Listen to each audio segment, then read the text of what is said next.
I'm looking for something to protect me from this. Like, Sure. what is happening? Like, what's going on, to make sense of all of this? So I'm like, I don't know what I can pray authentically. Because he was like, why don't you repeat after me? And so I said, actually, let me just pray something first. Let me just say something first. So I just said, Jesus, I can't say you're the Lord of my life because I don't know you.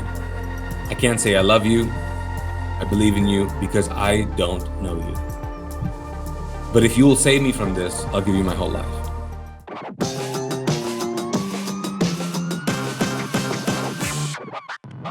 This is the Made to Advance podcast. I'm your host, Brian Aulick. We're here to inspire and equip you for your best future.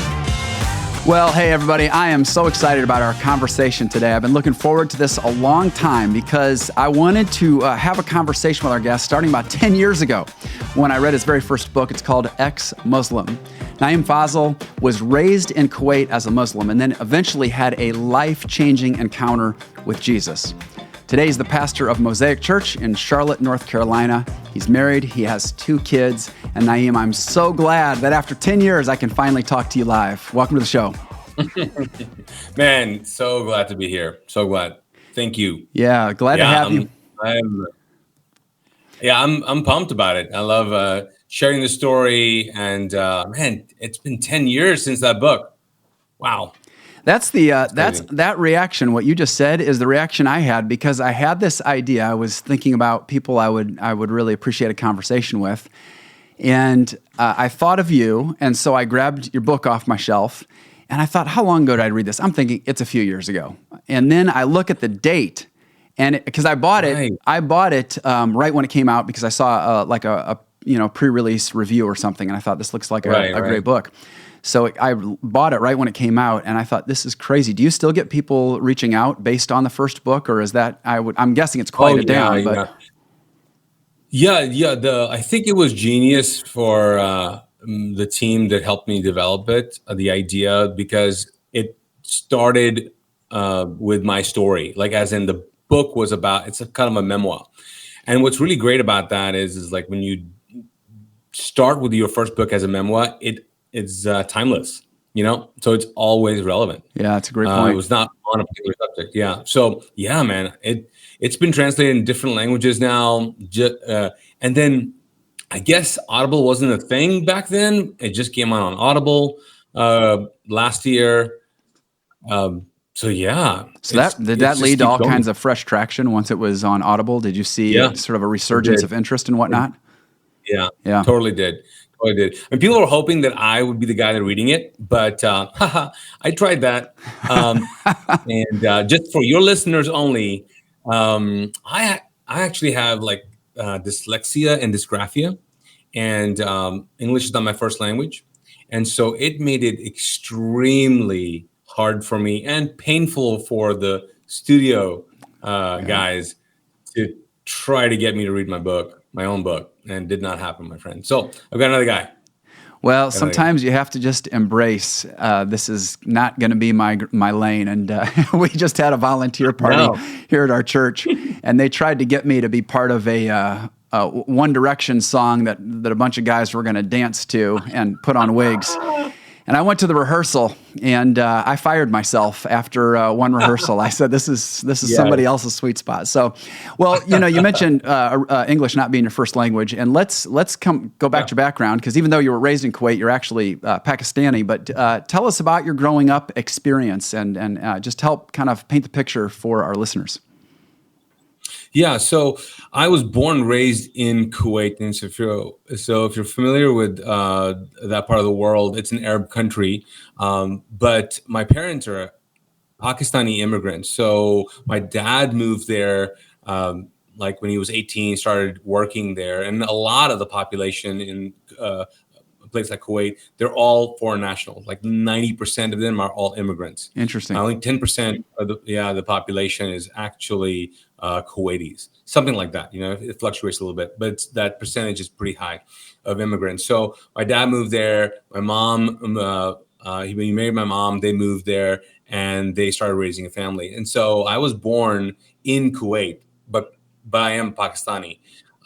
The other thing there is because of such high immigration, they have different schools there. So they've got Indian schools, Pakistani schools, American schools, French schools. I mean, they've got different nationalities there. And so I went to an Indian school, which, surprisingly, because my mom and dad were convinced that, Pakistanis weren't great with academics. And so they put me in an Indian school. So just imagine, man, I'm a guy who speaks Urdu, which is, Pakistani language.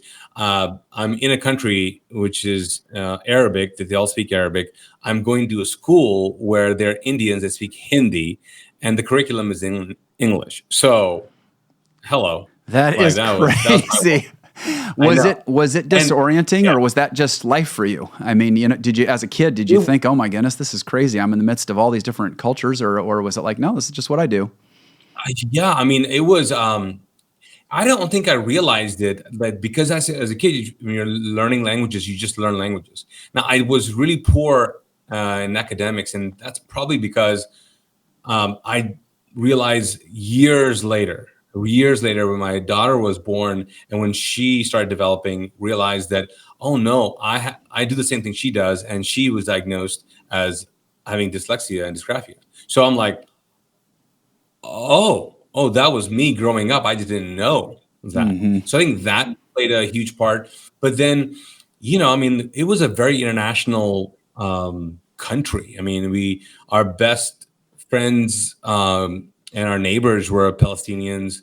I worked, when I was a teenager, I worked with Filipinos, and so. Yeah, it was cool, man. You had a very cosmopolitan growing up, but your parents would you consider them practicing Muslims? Was that, I mean, was the Muslim worldview one that you really, you would say that's what I embraced as a child and was used to, or were they not so much? Yeah, we were Sunni Muslims. So if you know anything about Islam, there got Sunni, Shia, the big major groups. And Sunnis are pretty conservative. And my mom covered up. She wore the hijab. I have two brothers, two sisters. My sisters they covered their hair. We were, fasting. You would fast during Ramadan, celebrate all the Eids, if you know those are the special holidays. And then, depending, and in Ramadan, we try to pray 5 times a day. Mostly it was like Jummah prayers, which would be Friday prayers, which is the thing. My mom was more of a 5 days, but we also grew up having to go to the mosque and learn to recite and memorize, I should say, the parts of the Quran and recite them. So, I don't know if you know, but all the prayers in Islam are in Arabic. And regardless of what kind of Muslim you are, what kind of language you speak, you still have to pray in only one language. Right. So.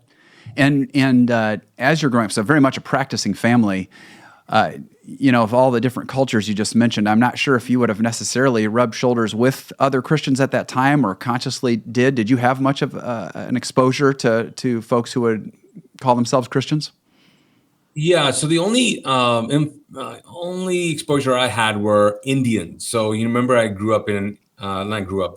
went to an Indian school. Mm-hmm. So in this Indian school, you had a variety of Indians. You had like Catholics and you had Hindus. Okay. And so I mostly had Hindu friends. I knew a couple of Catholics, I actually took communion as a Muslim guy. No kidding. Because...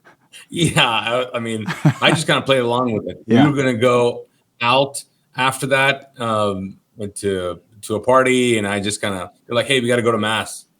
And I was like, all right, whatever. So I had no idea. So my exposure to Christianity, not so much, just different religions for sure. Okay. And I know a big part of what will eventually lead you to coming to know Jesus and having an encounter with him is tied in with both your brother and your brother's move to the U.S. So tell us all about that journey. Yeah, so what happened is my brother is about 4 years older than me, and he got accepted to a college in the U.S.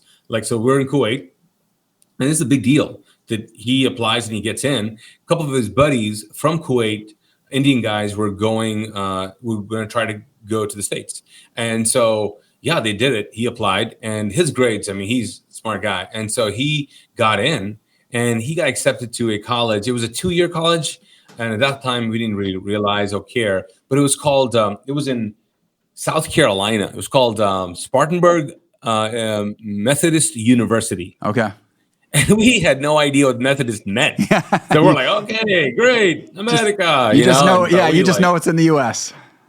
Right. We're like, hey, this is the U.S., right? Okay, send them. So, yeah, it was such a big, big deal for our immediate family and our cousins and the whole thing. It was unheard of that he was going to get a chance to come to the States. So he did. Yeah, he came to Spartanburg, South Carolina. And man, he had an experience that the next year he came back and told us, and that's when things got sideways. Yeah. And when you say had an experience, you're talking specifically spiritually. Yeah, maybe you can unpack that for just a little bit of what his experience was. Yeah, for sure. Yeah, for sure. So he comes back the first year, I think, or the second year, but he comes back and he goes, I'm a born again believer. And I'm like, what? You're a born again what? And he's like, I'm a follower of Jesus, and I'm not a Muslim anymore. Now, he tells me this and my sisters, and not mom and dad. And I flip out. Like, I lose my mind.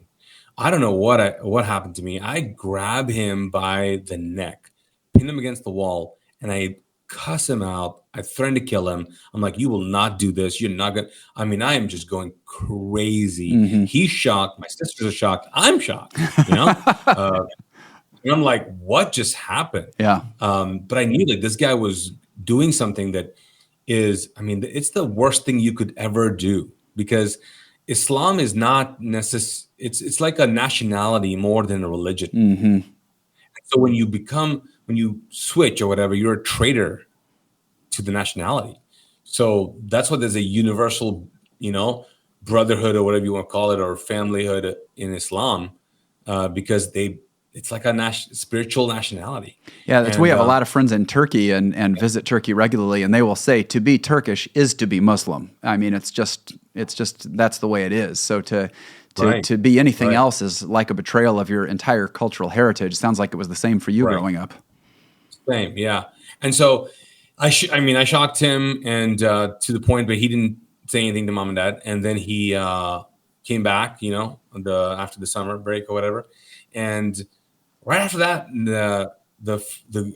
Iraq, which was a neighboring country of Kuwait, it invaded Kuwait.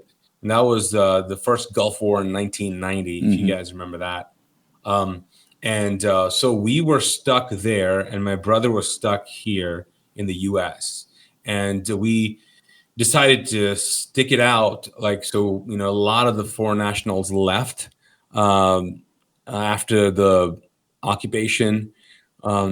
It lasted for 9 months, pretty aggressive, but then the Desert Storm started and all that. And then in 1992, Kuwait, it was liberated. In 1992 is when I actually got a chance to come to the U.S. Okay.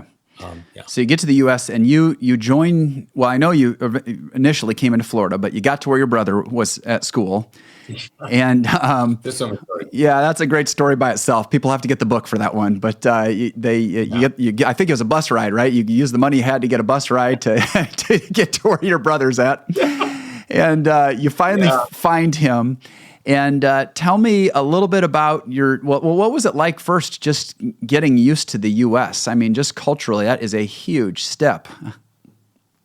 Yeah, it was. I was, with my personality, I think I was really pumped about it. I wasn't really anxious. I was like, let's do this. I'd watched enough the A-Team back in the day, if you remember that show. Oh yeah, I do. David Hasselhoff was the man. I was like, yeah, that's what it's going to be. And so the problem is that, I'm always better in my head than in person. So I thought I was the coolest guy ever. But found out that I had a thick accent, didn't understand a lot of how people were talking, and phrases people would use and all that. So it was kind of a culture shock to find out, I stand out, but not in all the good ways. Right. But man, when I got here, things spiritually moved so fast for me. Like you said, I mean, I got off, I got to from the bus ride from Miami to Charleston, and that week I was invited to attend FCA, Fellowship of Christian Athletes, like this collegiate group, and my brother, all his friends were like I call them super Christians, but they were like all Christians, and I just knew these are not the people I thought like Americans. You've got these people are different. Because I also used to smoke back then, and I'm like, okay, these guys don't smoke, and they don't curse. I mean, their language, they're not. I did all that, and I'm like, these guys are very proper, or what's going on here? So, how did they treat you as you were mixing in with them, and obviously still very new to the country? Yeah, great. Some of them were just, really wanted me to become a Christian. Like I knew really quick, and I'm like super annoyed by the whole thing. I'm like, it seems like, I don't know, a cult or something. I don't know what these guys are all about. So I was not, open to them, but I was like trying to experience all kinds of things, so yeah, that's why I attended with my brother. I mean, I had nothing else to do. Well, and I recall a certain part of the story being your brother may or may not have mentioned that there would be some cute girls at FCA. So it sounds like that may have been a part of the draw. That was for sure. He was like, yes, come on, man. That's great.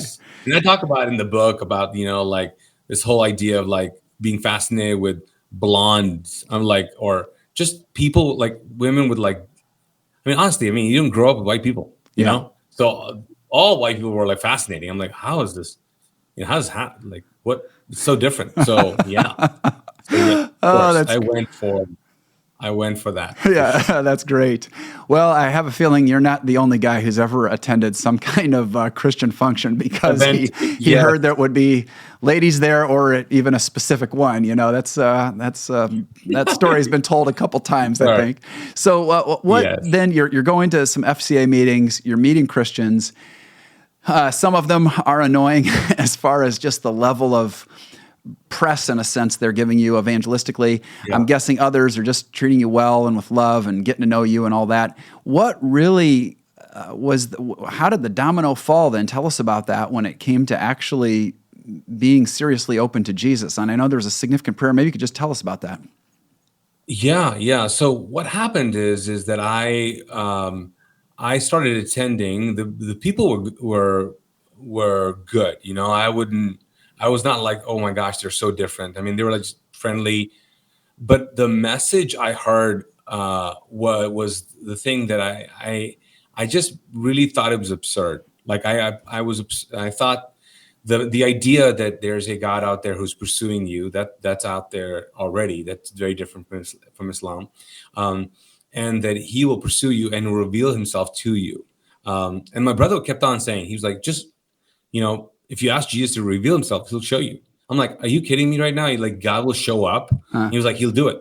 And he would continually press that point to the point I'm like, I don't know. I think you're nuts. Like I would mock him. Like, I remember walking down somewhere and looking at a bush and I said, hey, so what about, can I ask God to come and burn the bush? And he was like, straight up, he would like, yes, if you ask Him sincerely, He'll do it for you. And I'm like, you are out of your mind. And so then when I heard the idea of this God who's extremely personal, a God who understands that you could never reach Him, that He has to reach out to you, this idea of God being, there's so many things I can go down, but the big deal was that there is a God who's extremely personal, who wants to know you, intrigued me. So one night at FCA, it was like 3 meetings into it. Like it was quick, 3 meetings into it. I'm like, I look up. They're doing their thing. I just kind of think to myself, you know what? If you're real, show me.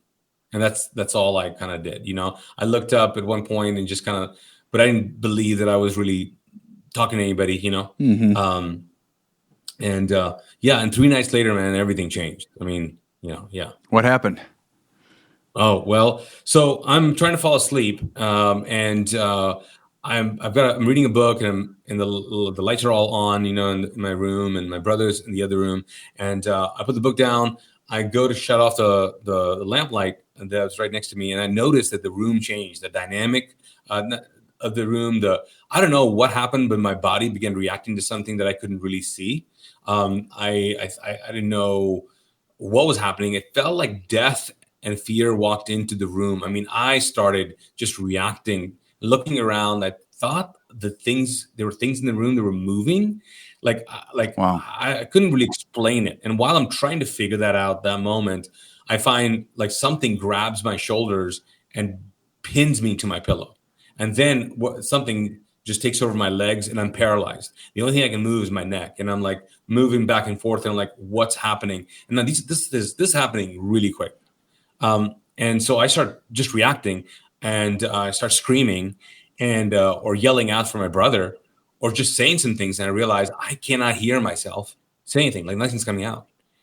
And now I'm like freaking out, bro. Like I'm like flipping out. I don't know what's going on. I can move my neck so I know that I'm not asleep. And then the room is just, I can't tell you, man. It's like moving into another dimension, Brian. I don't know what it was. Finally, the door opened up, and I thought my brother heard me, but in walks this demon. And I don't know if you know anything about Muslims, but we don't believe in demons, or we're not into I know demons, vampires, werewolves, Twilight. Right. You know what I'm saying? We're not into any of that, right? So I'm like, this doesn't even work. So this thing walks in, and I'm like, oh my gosh! And in my head, I'm like, dude, wrong room. Like this is not the space. But it gets closer, and then it starts communicating to me, and I can understand him. And he goes, "I'm going to kill you. You're going to die. You're going to die." And man, at that point, man, I started like thinking, "Oh no, I ticked off something up there." Like number one, I thought this was Allah, the God of Islam, because I thought, I started going to FCA. Dang those women. You know what I'm saying? Right. Like, yeah. I started going there. Yeah. This is like a judgment or some kind of punishment. Right. Because I doubted, and doubting is one of the worst sins. Or I thought maybe this is Jesus because I made fun of him. I was super disrespectful. And then I thought, look, this is not any of those, And so this thing starts getting closer and closer. And I'm thinking, this is it. It's over. And it reaches my bed. And the next thing I know, it's gone. And whatever was holding me, let's go. And I'm just stunned, sitting in my bed. Laying on my bed going, what just happened? And the room's still weird. I slowly get up. And then I run out of the room, wake up my brother, and I'm like, hey, what'd you put in my drink? Like, what'd you do? And I tell him what happened, And he was like, tell me what, and I tell him, and he's like, were you having a dream? And I'm like, no. I'm like, I think you can see the marks of something holding me, like the press points, on my neck. And he was like, well, this is probably true then. This is actually in the Bible. I'm like, I'm sorry, what? That shocked me because I'd never read the Bible. Mm-hmm. And I just thought it was like it was like another holy book, right? People don't understand it. Talks about sin, stuff you shouldn't do, blah, blah, blah. I didn't know about how the Bible was structured and all that. And he goes, no, there's stories of Jesus and he encountered demons. Mind-boggling, bro. I'm like, I did not know this was a thing. He tells me about it, and I'm like, okay, what? Okay, so I got a demon like on me, like what? Like this is real, and they can do stuff, and I'm like, I was so scared out of my mind, and so I said, okay, so what do I do? And then he began talking to me about, the gospel. He began telling me about what Jesus did and all that, and I'm like, okay, great, and And honestly, I'm like, he took me down the Romans road kind of deal, confess with your mouth and believe in your heart. And I'm like, listen, right now, I'm not looking for forgiveness. I'm like, I think I'm great. I'm looking for something to protect me from this. Like, Sure. what is happening? Like, what's going on, to make sense of all of this? So I'm like, I don't know what I can pray authentically. Because he was like, why don't you repeat after me? And so I said, actually, let me just pray something first. Let me just say something first. So I just said, Jesus, I can't say you're the Lord of my life because I don't know you. I can't say I love you, I believe in you, because I don't know you. But if you will save me from this, I'll give you my whole life.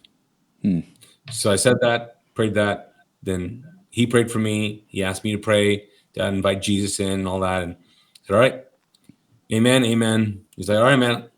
Okay, I'll see you in the morning. And I'm like, no, I'm not going back in the room. Yeah. And he's like, no, go back in the room. I'm like, are you out of your mind, bro? And he's like, no, go back in the room. I'm like, no, I'm not going back in the room. In fact, I'm going to spoon you for the next month. You know what I'm saying? Like, I'm here. I'm with you. Yeah. And he was like, no. And he gives me, you won't believe this, he gives me a Gideon Bible. And like it's the one that's not you find in hotel rooms. It's like the to-go Bible. Yeah, It's the little bitty ones. Yeah. Right. He gives me that, a green one. And I'm like, are you kidding me? This is the Bible. And he was like, yeah. I'm like, I thought it would be bigger. Like, what are you talking about? And he was like, no, this is the New Testament. Just read it. You'll be fine and all that. And man, we argued for a while. I was like, did not want to go back in the room. And finally he dared me to like, hey, this is, you got to do this. You got to face this yourself.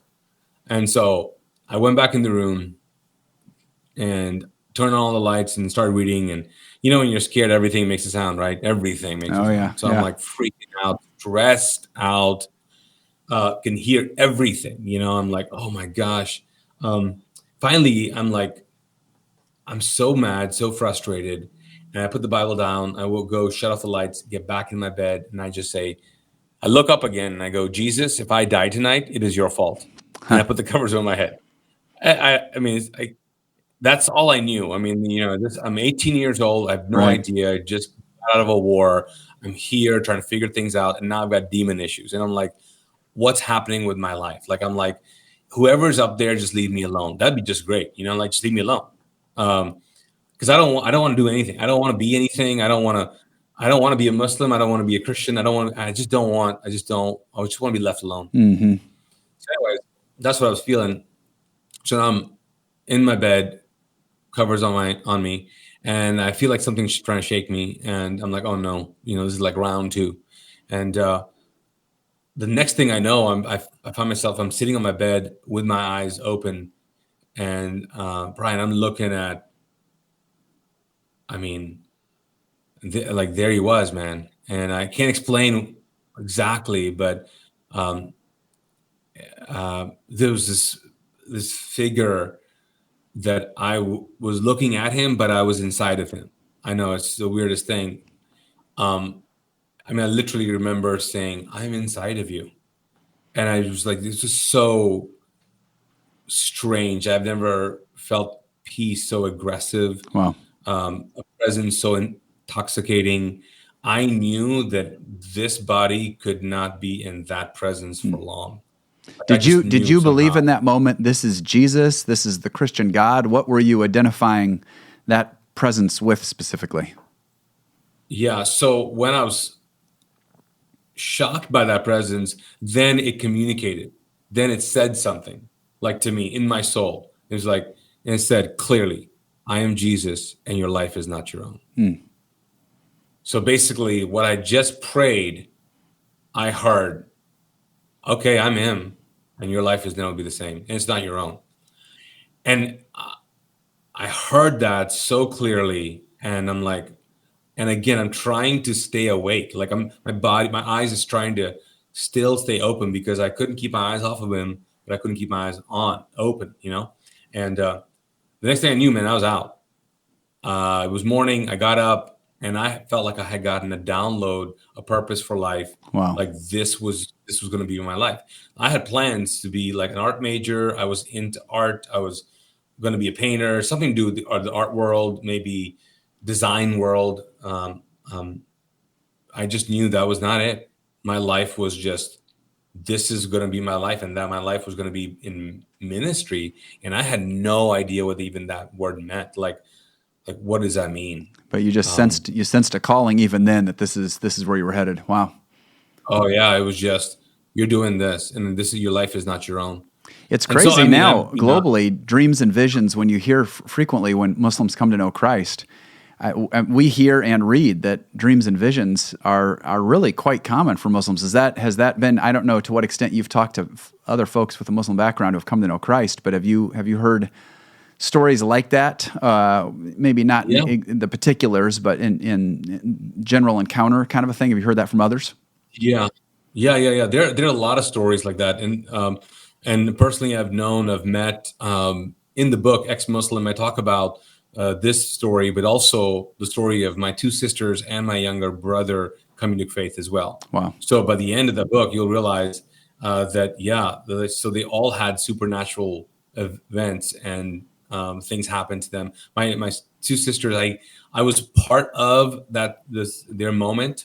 Introducing them to Jesus, but I mean, I can't even say I introduced them to Jesus because it literally was so supernatural with his presence there. So it's amazing story. So wow. Yes, the answer is yes. The thing is, you don't hear a whole lot about it is because there's intense and very real, not just persecution, but danger when Muslims come out publicly, as followers of Jesus. I mean, I think that's why God does that and gives us a gift, us as Muslim background, believers, a gift of, like, they can't deny it. Like, you're going to sacrifice a whole lot, and because of that, I'm going to show up and let you know. Were your other siblings who came to Christ still in Kuwait when they did so, or were they in the U.S.? And I'm asking that because it seems like it would be a very different experience to accept Christ and start following him in the U.S. as opposed to an Islamic country. And so, were they in the U.S. when they had that experience, or was that? They were. Okay, yeah, gotcha. They were. And I've talked to Muslims in Muslim countries who've converted, and and it's extremely tough. And they got to go underground, or they have to, depending on where you live, you either have to move. You definitely have to move cities. The problem with that is that the culture, Muslim culture, is very much a family culture. Mm-hmm. So you've got multiple generations living together or living in proximity. And then all of a sudden, if one goes, "Hey, I'm out of here," it's such a big deal, Like, that's why the story of Abraham is actually such a big deal when God says, "I want you to leave your home," because the word home there is not leave your dad's place and go find another apartment. No, it's like leave the legacy of your family, which is it's so out there, Yeah, that's where your background is so helpful, I'm sure, for interpreting the Bible, because when we think of ancient Near East backgrounds in the Bible, your cultural proximity to those backgrounds is a lot more than, say, someone like me.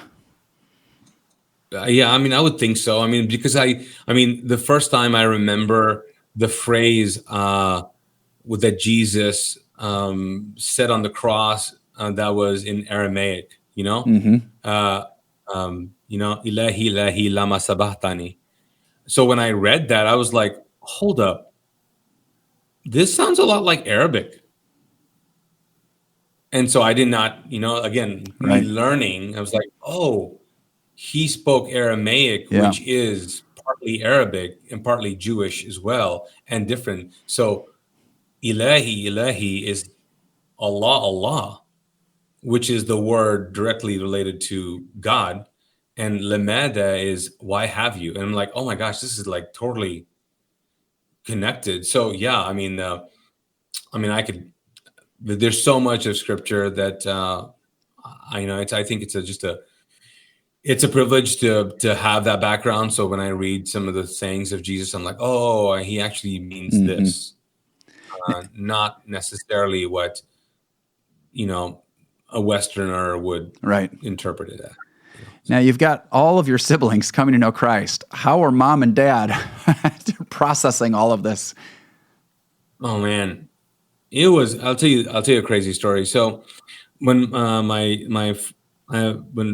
my first sister came to Christ, it was the three of us, and the way it happened for her was that I won't go into the whole story because we'll be here forever. But she got accepted to the College of Charleston because we moved from Spartanburg to Charleston, South Carolina, and started going to school there. So my experience happened in Charleston. We were in Charleston. My brother was in college there as well. My sister got accepted there too. And then so she had an experience as well. So the three of us were Christians.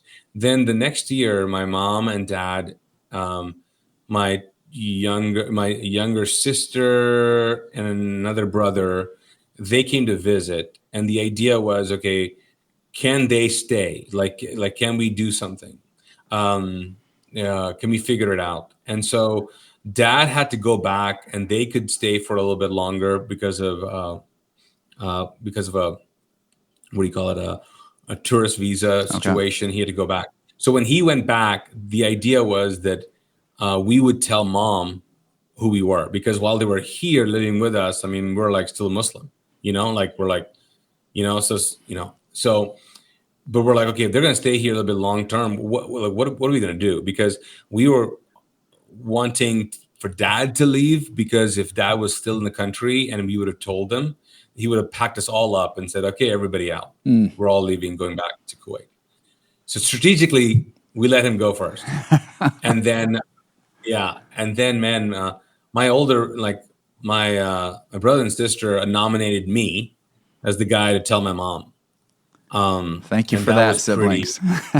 Yeah, that was, man, it was so rough. I mean, I took my mom for a walk and broke her heart, man. And she got into a deep depression right after that. It's pretty strict. She stopped eating.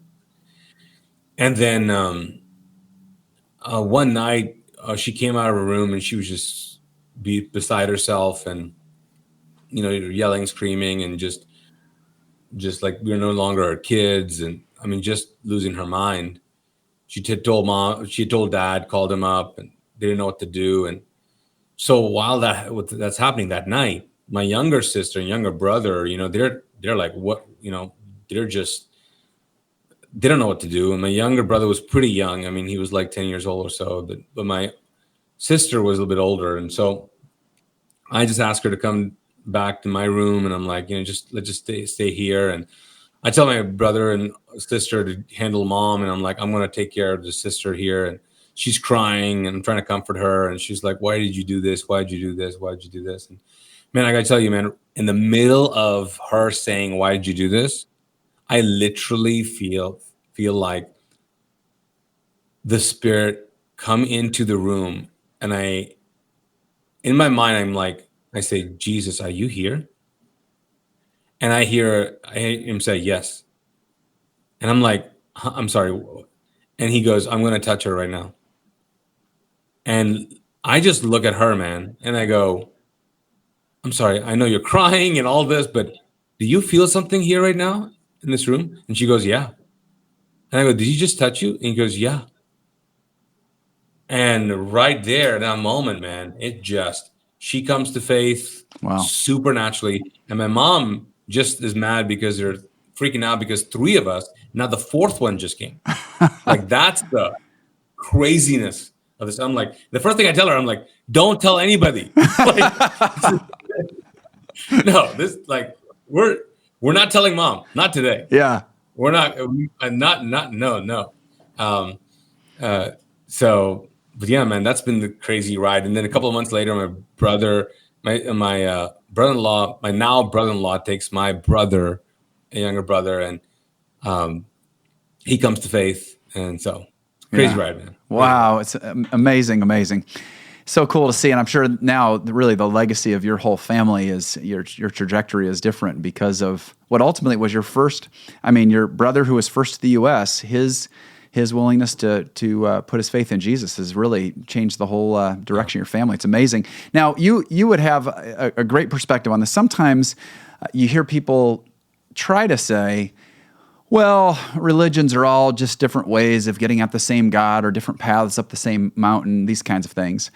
And if you had to, and I know this could be a very long answer, and you've already alluded to it a little bit, but if you had to just summarize what for you, even as a young Christian in your early days, what were the primary differences between Islam and Christianity? How you experienced those two faiths differently? What would you say to that? Yeah, man, that is that's a question, not an easy answer. In fact, we just did a series. I did a series called Why Jesus and Not All the Other Options at our church, and breaking down like why did I pick Jesus? Like why should you pick Jesus? Mm-hmm. Because you have a lot of choices out there. And there are some really great religions out there that teach a lot of good things and a lot, give you kind of a handle on how to live a moral life. I mean, even parts of the Quran, there's all kinds of good religion out there. And there's bad religion out there. But the difference is that, this person of Jesus comes in, and the reason why you cannot say it's the same is because for a couple of reasons.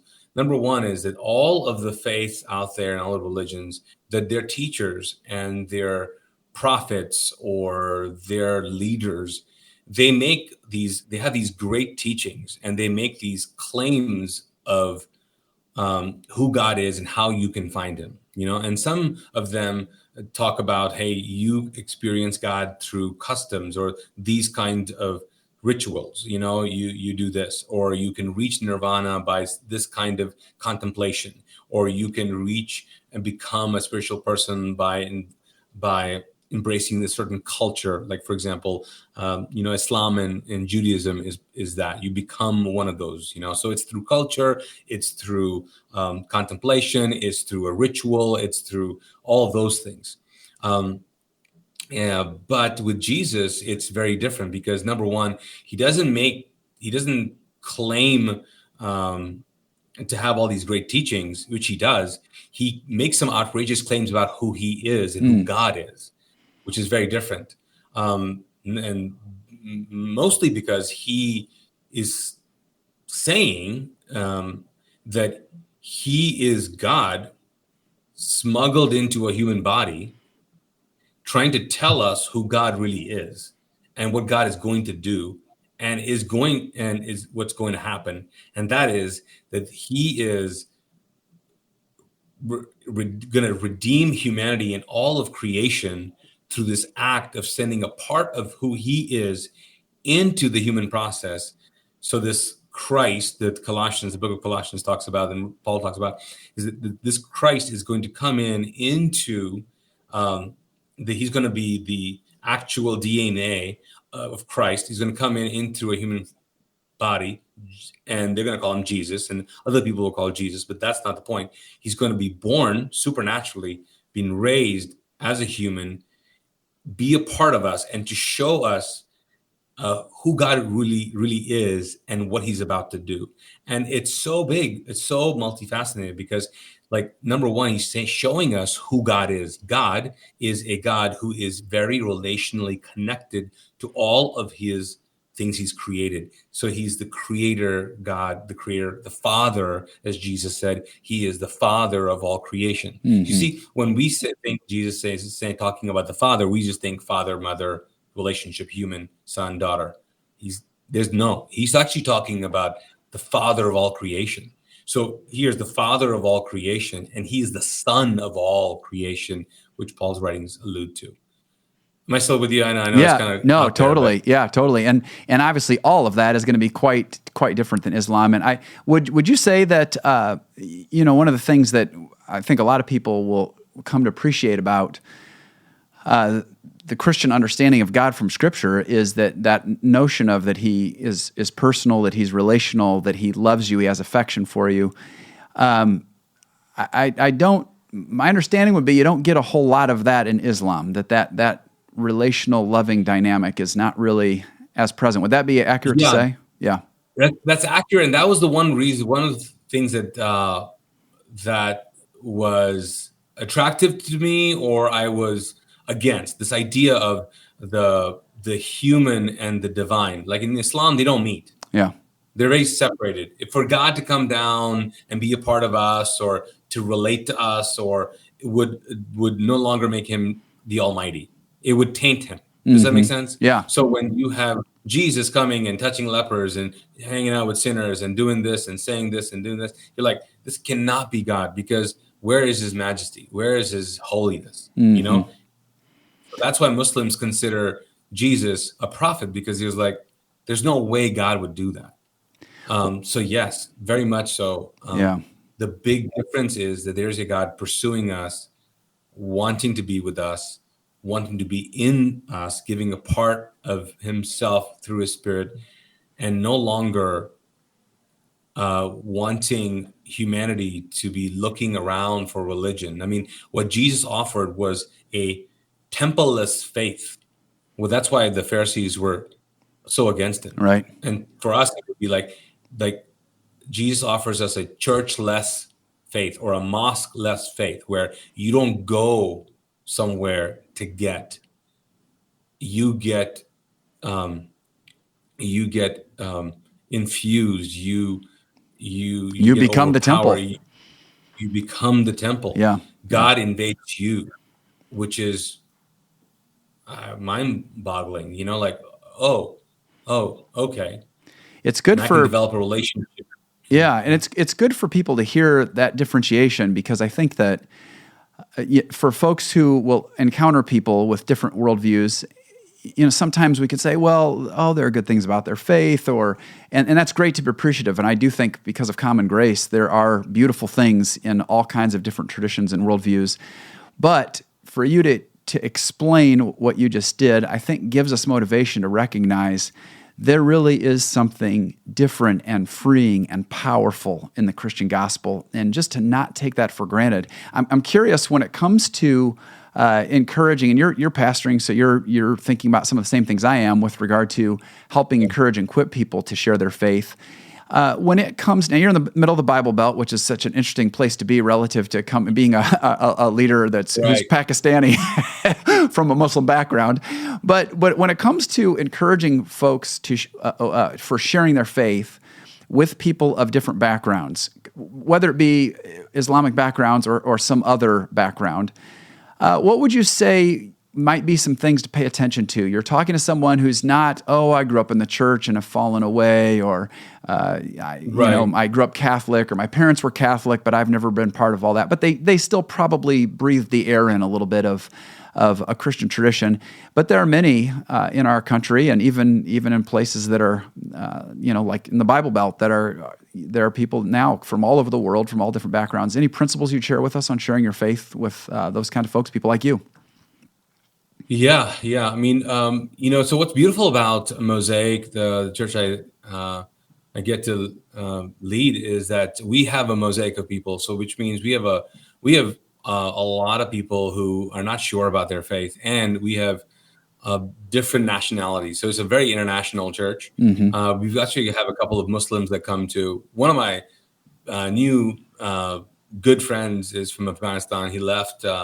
He escaped the Taliban 3 years ago, and a young guy, and we've been spending a lot of time on my porch and just hanging out, talking about faith, and he wants to know. So his starting point, number one, people need to understand that is very different from a person whose starting point is, I grew up in the Western world, or grew up in the U.S., or grew up. He starts very differently, and so I think, in talking to people from different faiths, you got to find out where is their starting point.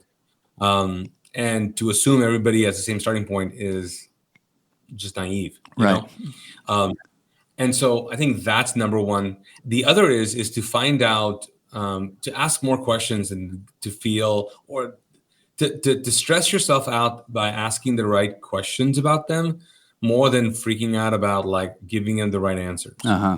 because people who are genuinely are going to be affected by you, and you care for them, and you want to show them what this life with Jesus could look like. You want to be in a relationship with them, and you got to start asking really great questions about who they are. My biggest thing is that now my story is very rare, extremely rare. 3 weeks, supernatural, right? Called to faith, very public about my faith. Started a church. I mean, it's unheard of. All that.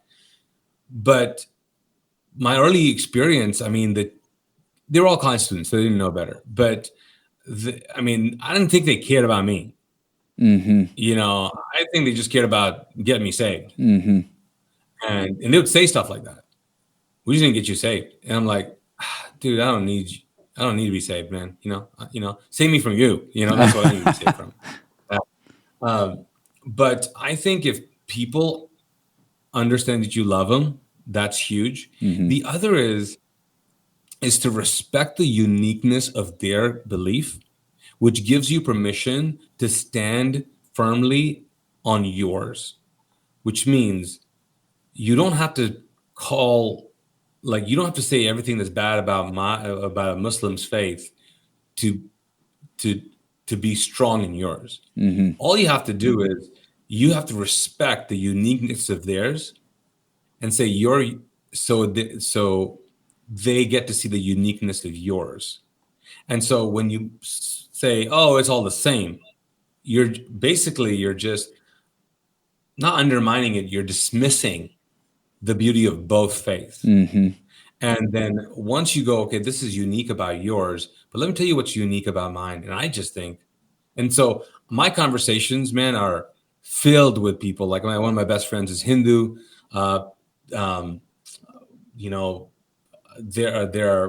are people who, I constantly hanging out with a guy who's atheist, and we have some really good conversations. But he knows at the end of the day, I genuinely like him, mm-hmm. and he'll believe what I say. Yeah, So start with asking questions, get to know where their starting point is, and then if you ask those questions, the Holy Spirit will lead you and show you what their deepest fears are, and how you could speak into them, and how Jesus is the answer for those. Yeah. That's so good. I love just the idea, and what I hear you saying is really live a hospitable life. Make space for people in your life.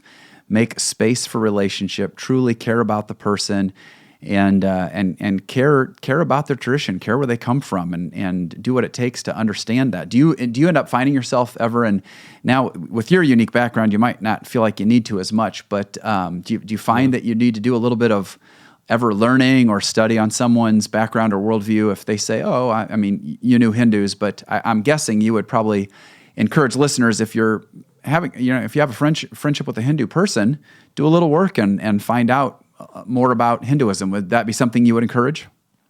Yeah. I think I think it's critical to do the information, to get your information about a person. Like, for example, if I met you and you're like, oh, and I find out, okay, you grew up Hindu. Well, if I go and read a book about Hinduism, that doesn't tell me anything about you. Mm-hmm. The reason is because Hinduism is so vast. What kind of Hindu were you? Mm-hmm. What does that mean? So I can only find out from you. So find out exactly who they are. Like, so I've got this guy, Afghanistani guy. Afghanistani Muslim is very different than Black Muslim in the U.S. Mm-hmm. Extremely different. There's no book on that. You can get the basics, but some of those, they don't even believe the same stuff.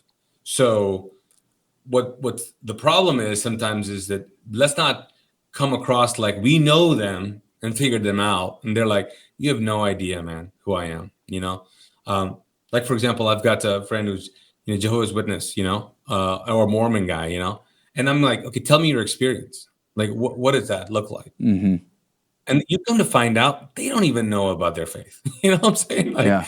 They don't even know. So what they don't want to feel like is you're the expert on the faith that they never learned. Does that make sense? Oh, it totally makes sense. Yeah. That totally makes sense. And I think it's a great encouragement. I mean, what I hear you saying is, hey, you might be able to learn some basics from going online and reading a book, but ultimately there is just nothing that substitutes for knowing people well, asking great questions, and being a student of their lives and respecting their journey. Do you think, now speaking of just journeys and how they shape us, you're pastoring a church that you planted. How old is Mosaic now? 18 years, bro. 18. Oh my gosh, we planted at the same time. We're 18 years old as well, and I planted as well 18 years ago. So yeah. So when you think about, now I know some of your kind of church planting influences and connections, which we have some overlapping relationships in that regard. But what is unique for you is you come in with a background that on the one hand you've learned from some best practices when it comes to church planting, but have you felt like your unique background has shaped how you approach leadership or kind of the flavor of your church? And if so, how so? Yeah, it totally has. First of all, I did not realize how much my background was going to affect me being the lead pastor of a church and then starting one from scratch. Partly because is that for at least 10 years or more of our church, I had to convince people I wasn't a sleeper terrorist. Did people actually say that? Oh, yeah. Oh, my goodness. Yeah.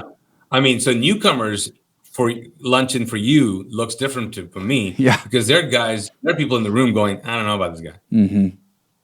I don't believe it. So like it was, I mean, I would joke about it, but it was real. So, after 9/11, that changed the game, for a lot of people. Mm-hmm. Then you had a lot of Muslim terrorism going on around the world. And I'm Naeem Fazal. I didn't change my name to Nikki something, Right. Mosaic is still Mosaic, sounds like mosque, and people would joke about it. And I'm like, and I'm not part of a denomination. So it's like, yeah, I mean, so that affected me because I found out that that some of the things that leaders, church planters wrestle with, I struggle with. I can't even get them to buy into, me. Mm-hmm. And anytime, I've had one volunteer several years ago who he was always in the cafe or outside in the foyer and all that. And I noticed one time, I'm like, I don't know if this guy ever goes in. I've never seen him inside the auditorium. And so I just asked him, I was like, hey man, I just noticed you've been to the auditorium, right? And I know it's a crazy question. And he said, man, honestly, I can't be in an enclosed room with someone who looks like you. Wow. I was like, oh.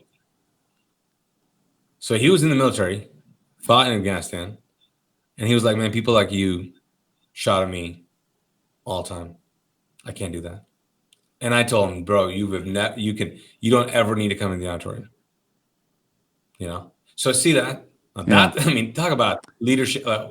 What kind of leadership law is there? Like, yeah, what do I do with that? I don't know if you'll ever take a class that prepares you for that kind of a conversation, but how much, man, it's so cool to hear how much grace you extended to him, because it would be easy, human nature, to be offended by that statement, regardless of what was behind his unwillingness to come in. But man, I just totally commend your grace and your pastoring in that moment to walk with him, despite what his hang-up was. It's really cool. Right. So I think for me, it's been really challenging in different ways. It's also been intriguing for a lot of people, Mm-hmm. But it's there. It's just tricky, man. Like, as with our staff, we joke about it. I'm the best thing for Mosaic and the worst thing for Mosaic. You know what I'm saying? Yeah. Like they're like, oh, this guy is unique and all that, and then they're like, I don't know about this. So, interesting. So. Because there people want to be, I don't know, like, I've had families who are like, you know what, I'm just not cool with raising my kids where the pastor is brown, or Pakistani is the next Muslim. Yeah. You know. Well, I hope and I'm like, okay, man. I hope on the flip side, it would seem like there would also be a subset of people who are really, I mean, obviously that what you just described is sad and tragic and really just straight up wrong for somebody who comes to that conclusion. But I would sure hope there are people who also are so attracted and drawn to your church because they go, based on my heritage or perhaps other reasons, I can connect here. Do you see that as well? Oh, yeah. That's the beauty of it. That's the best thing about why I'm the best thing for Mosaic, in a sense, is because the amount of ethnicities we've got and nationalities. I mean, I think we're like almost 30. Wow. And there's so many mixed couples. It's like, so my wife is, from South Carolina, blonde, Southern girl. And so our kids are brown and mixed and all that. And we have so many mixed couples from all over, and it's normal.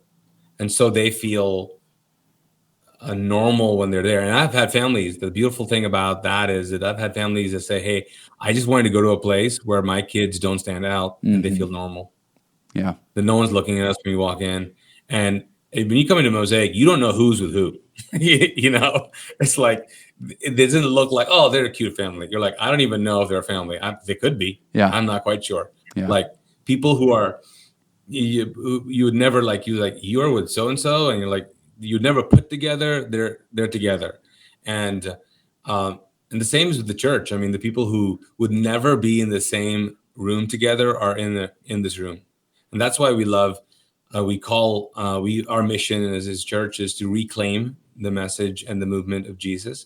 And we're trying to create a space where people who would never eat, play, live together will actually do all those things together.